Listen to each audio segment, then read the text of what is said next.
I am Aky Karim. I'm here with Real Combat Media, and it's going out into America and the UK. And guess what? I'm here with with the White Rhino himself, Mr. Dave Allen. Now, firstly, we've just seen a massive kickoff there at the press conference. Yeah. What do you make of that? It was crazy, you know. That was real. That, you know, a lot of people are going to say that was staged. That was to big up the pay-per-view buys. Well, that was real. You was here as well. I was getting a bit nervous. I'm a little bit sweaty. I was right at the back. I was ready to do a runner. No, it was real. Like, it was real. It was real. Carried on for a long time. I've never seen Mark Tibbs animated. I've never seen someone call someone else a minge, actually. I think that's the first time I've seen that one for a while. I did enjoy that. Yeah, that was it. But on to business. Obviously, you're in a big fight. Yeah. It's you know, it's funny because you're a young lad, but in a way, is it a crossroads fight for you, this fight? I don't believe so. You know, it's a fight. I believe I can win. Yeah. You know, it's a fight that I'm 16-1 shot with the bookies in a 2-horse race, so that tells its story. Yeah. I'm up against it. The man is world class. He's bona fide world class amateur. He's been boxing. He started boxing maybe 4 or 5 years before I was even born. Yeah. In a way, you could see it as a crossroad fight. I'm coming off a loss, but that loss is to Whyte, who's now, he wins his next fight. He's in line for the WBC world title. Luis Ortiz is #1 heavyweight in the world. I see it as a I'm either winning or I'm learning. Yeah. You know, I'm not taking these fights for money. The money's not great. You know, it's the opportunity. And I'm very lucky that I've had 2 opportunities back to back. But at the same time, I'm not very lucky because I'm fighting 2 of the best heavyweights in the world back to back. Yeah. But I'm happy about it because what I learned from the Whyte fight, I just feel like 100 times better fighter. You know, in the Ortiz fight, if I can't learn from fighting a man like Luis Ortiz, who can I learn? I mean, did it ever cross your mind though to have a sort of maybe more of a rebuilding fight? I mean, you've gone straight back in with someone who pretty much in the top 3 heavyweights on the planet. Was that part of the plan, or is that just what you know, your sort of mentality and what's in your heart? Yeah, it's what we can get really. You know, I split with my last manager.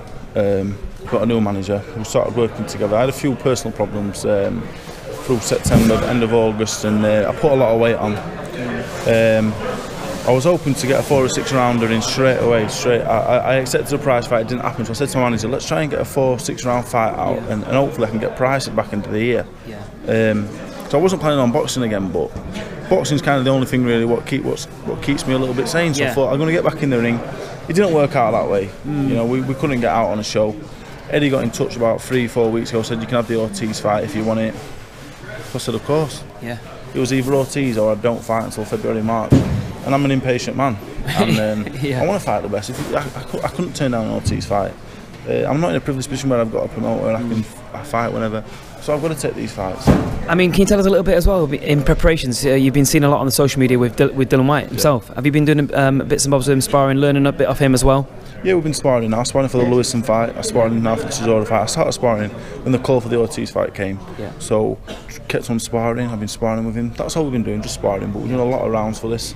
As far as the training is concerned, I do a little bit with my manager, Mick Marsden, but I tend to train myself. Yeah.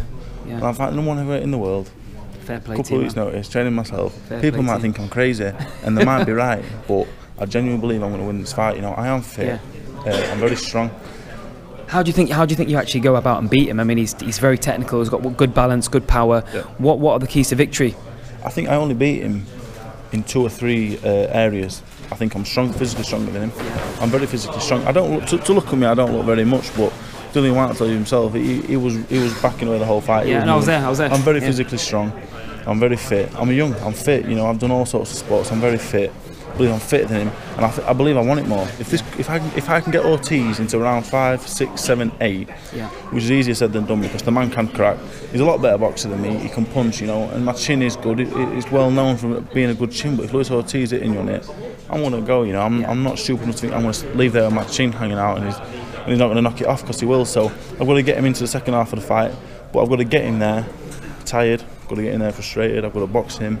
Something I've never really done before, so I know it's going to be an hard fight, but at least I know in there, I know what's coming. Yeah.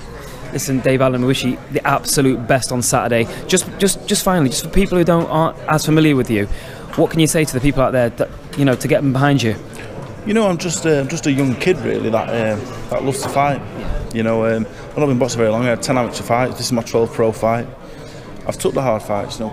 I boxed a French champion in my 9th professional fight. I beat him. I boxed Jason Gavin in my 10th fight. People might not think Jason Gavin's a good fighter, but for your 10th fight after 10 amateur fights, after boxing for a few very years, awkward fighter, isn't he, as well? I've took the hard road, really. You know, I was a home fighter for obviously the first 10 fights of my career, but they weren't easy fights. I boxed Larry Alabama in my 7th fight. You know, I never had it easy. I'm just a nice kid. Just a nice kid, He is, honestly. you know. He really is, you know. Yeah. All right, listen, Dave Allen, thanks so much, Thank you man, very for much, spending some thank you. time with me. I'm Aky Karim for realcombatmedia.com. Check it out.